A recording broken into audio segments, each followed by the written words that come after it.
कहते हैं बार बार झुकने की आदत ना सिर्फ आपके विनम्रता को नहीं प्रदर्शित करती बल्कि आपकी कायरता को भी प्रदर्शित करती है। जब कोई व्यक्ति हमें बार बार चिंगोटी काटे, बार बार हमारी चुटकियां ले, बिन वजह वो हमसे तू तू मैं करता रहे और हम बार बार उसे बख्शते रहें, तो धीरे धीरे उसके हौसले बुलंद हो जाते हैं और एक दिन वो बहुत भयानक रूप लेकर सामने प्रदर्शित होता है और उसके चलते एक बहुत गलत अंजाम देता है।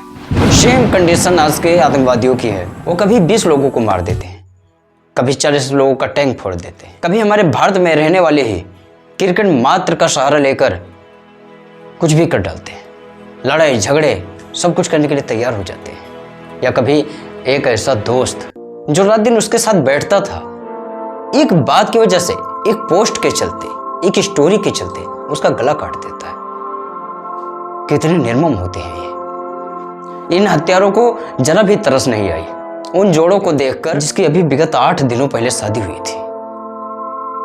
उन निहत्थों पर जरा भी तरस नहीं आई जिनकी कोई गलती नहीं थी, सिर्फ वो दिल बहलाने के लिए कश्मीर गए थे। देखिए, जब तक किताबें पढ़ाने वाला और फिर यहाँ का कानून में ऐसी कठोरता नहीं आएगी या फिर ऐसे किताबें नहीं बदली जाएंगी या फिर ऐसे पढ़ाने वालों को चयनित करके पकड़ा नहीं गया, तो फिर आने वाला दिन और भी भयानक हो सकता है।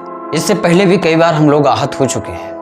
अभी पुलवामा का घाव भरा ही नहीं था कि इतना बड़ा जख्म फिर से मिल गया। क्या लगता है अगर हम ऐसे ही विनम्रता पेश करते रहे तो क्या ये सब बंद हो जाएगी? हम भारत में ही रहते हैं और भारत में ही अपने आसपास ऐसे केस हो जाते हैं कि हम सबकी बेटियां बहनें कोई सेफ नहीं है। कोई फोन पर धमकी दे देता है, कोई फोन से बात करने लगता है, कोई किसी को लेकर भाग जाता है और निहत्थे बेचारे असहाय बने बैठे रहते हैं। इस बार का गुस्सा लगभग सभी भारतीय नागरिक में है।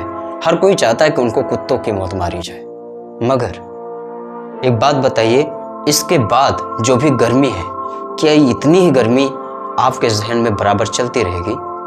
मेरे ख्याल से सबके अंदर नहीं चलेगी, भूल जाएंगे वक्त के अनुसार। हर किसी की जिंदगी प्यारी होती है, हर कोई जीना चाहता है। हमारा शास्त्र कहता है कि कोई जीव अगर हमारे हाथों से मर जाए तो उसका भी पाप लगता है, तो फिर किसी गाय को काट कर खाने वालों को क्यों नहीं सोचना चाहिए कि इससे भी पाप लग सकता है।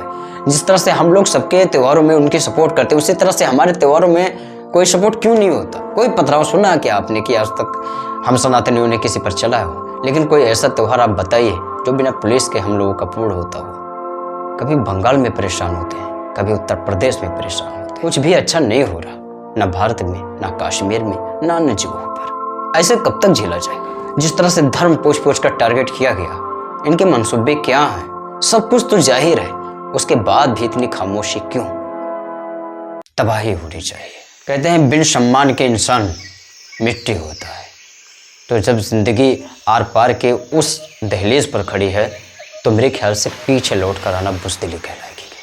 प्लीज़, छेड़ना भी नहीं है और छोड़ना भी नहीं है। बहुत दिल व्यथित है।